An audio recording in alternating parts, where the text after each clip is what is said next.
that? That's Billy. Billy. And who is she? That's your second wife. You were married for 16 years. Oh, really? You divorced. And then you met me. This indicates that in all likelihood, your difficulties are due to Alzheimer's disease. Two injections. 2 injections. we're gonna It's do. same stuff? Nope, it's actually different material. It will get taken up differently in the brain. Oh. But my brain is so smart. I was so bright, my daddy called me son. I was gullible for silly things. Silly yeah. things. So, right in here is a structure called the hippocampus, and that's vital for memory. And unfortunately, in Alzheimer's disease, it starts to shrink. And so we can see here on this MR scan that yours is smaller than it used to be. It used to occupy this whole space, but now it's considerably smaller. So this is what we would call atrophy. This indicates that in all likelihood, your difficulties are due to Alzheimer's disease. We're able to do that now. This is a fairly sophisticated new test now that tells us that that's the likely underlying cause. I figured that was just getting the ones that out that I don't really want or need. You're trying to forget things that you don't need anymore, and Yeah. you're trying to clear out the mind a bit. Yeah, Yeah. right. Well, I do. I forget them. The rhinestone cowboy is riding into the sunset. How are you enjoying this tour? I love it. I got my kids. His 3 youngest children have joined his backup band. Cal on drums, Shannon on guitar. Get you my baby. My banjo player. Isn't that sweet? And 25-year-old Ashley. Seems like you're kind of keeping an eye on him out there. Yeah. I feel a little protective of him, you know. I just want to make sure if he needs anything from me, I'm there and I'm paying attention. Galveston, oh Galveston, I still hear your sea waves crashing. In Joliet, just after playing his hit Galveston, Campbell suddenly starts playing the song again. One, two.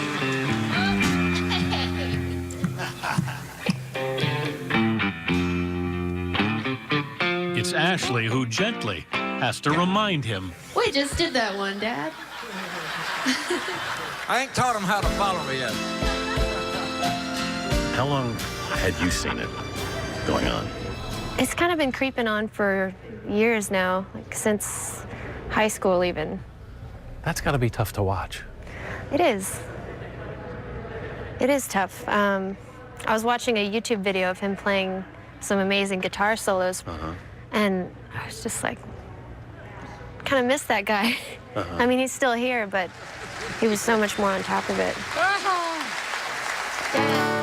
You're gonna need that cape over there. You're gonna need it. With the help of a teleprompter, Campbell's slip-ups are rare, and he makes fun of them. Boy, always remember this, friends. If you do it perfect, they'll want it that way every time.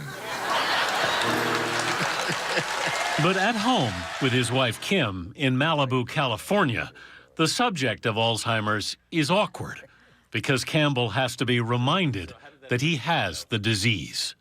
Alzheimer's. Think we got that? You do. I do? I don't feel it anywhere. What do I do? Like what? You forget things. Of course. I've done that all my life. I'm forgetful. How you doing? My grandkids. Just your grandkids? Yeah. Typical with Alzheimer's patients, Campbell struggles with the present. God bless you. He does better with the past. I'm told he's in stage 6, and so he's lost most of his language skills, but he still communicates with laughter and smiles and hugs, and a sentence will come out now and then, but he rarely understands anything anyone says to him. But he's healthy and he's active. Well, music, I guess it's one of the first things he ever learned, and it's the most deeply embedded in his memory. And from speaking to some music therapists that we met during the filming of the documentary, according to them, music utilizes all of your brain, not just one little section.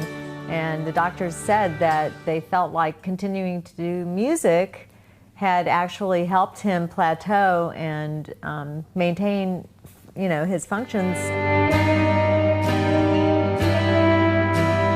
Not gonna miss you. So we get to see the Alzheimer's, we get to see the effect of it, and then once he realized that that was him, he went back and he got a real kick out of it. And every time we showed him pieces of the film, or True Grit, or things that he could remember, and we'd kind of prompt him a little bit, oh, he loved it. I'm not gonna miss you.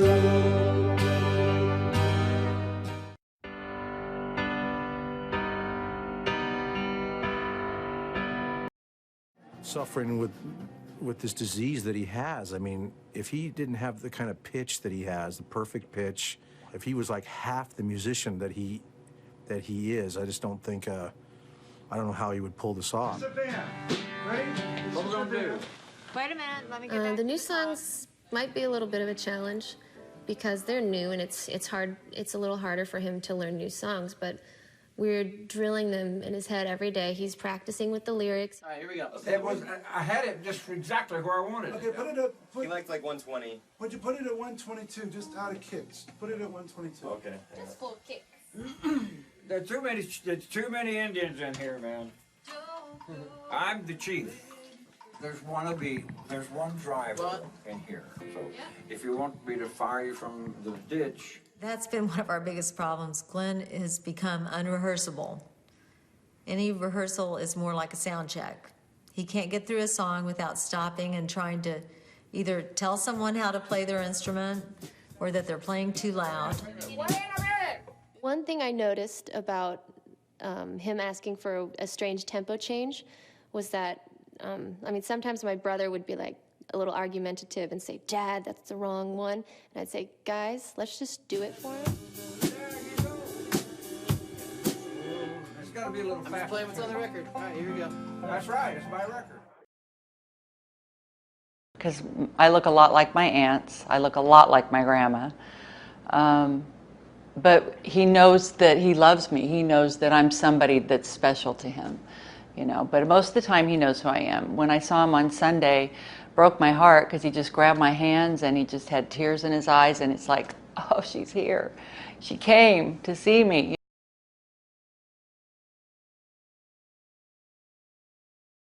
Pretty high functioning, but he definitely relied on the teleprompter. Oh. And as it progressed, he needed it more and more and more. He couldn't do it without the teleprompter. But music was something that just was miraculous. It flowed out of him. He never had to think about it whatsoever.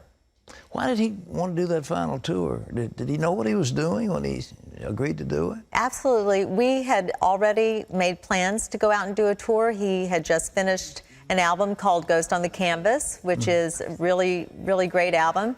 And he was excited about it. And then we got the news that he had Alzheimer's. And, Glenn said, I'm going to go out and do my tour. I feel fine. And, our three kids had joined his band, and he wanted to go and have that experience with them. So we made the public announcement that he had Alzheimer's because we wanted the fans to know in case, there was any missteps on stage or any odd behavior that, he was not having a relapse with alcohol. Yeah. That there was actually something else going on. And we were pretty worried, is anybody going to want to come out and see somebody who has Alzheimer's? Or maybe they don't want to remember Glenn, not at the top of his game. But the exact opposite happened. People just came out in droves and cheered and supported him and encouraged him. And we just knew that we had done the right thing. Well, I saw some of the TV when it was going on, and it was just amazing how he performed. Now you think, this guy hadn't got Alzheimer's. He's just amazing. Yeah, how off stage, he's saying, do we have a show tonight? And then 2 seconds later, do we have a show tonight? On and on. And then I would think, how is this man going to go on stage and do a show? But the minute the lights came up and he heard the applause. It was like automatic pilot, and he just knew what to do. And it was miraculous. I really think it was the Lord. I do. What did you have to do? It takes a tremendous wife or spouse to look after somebody with Alzheimer's. What did you have to go through personally? Well, first of all, I had a team of people. I wasn't on my own. Yeah. So we had our kids with us and a crew, everybody from the security guy and the bus driver and the little boy that traveled with us, their son. We all took turns and pitched in and just tried to keep him positive. And I tried to make sure he had a nap, as he stayed rested. That's really important. And we all just tried to laugh. We're hoping that the film, serves to remove the stigma from Alzheimer's. If people get a diagnosis of Alzheimer's, they don't need to be embarrassed about it. We just hope that people continue living their lives and let people around them know that they need help, they need support. And I'm just really proud of Glenn's courage to let the world see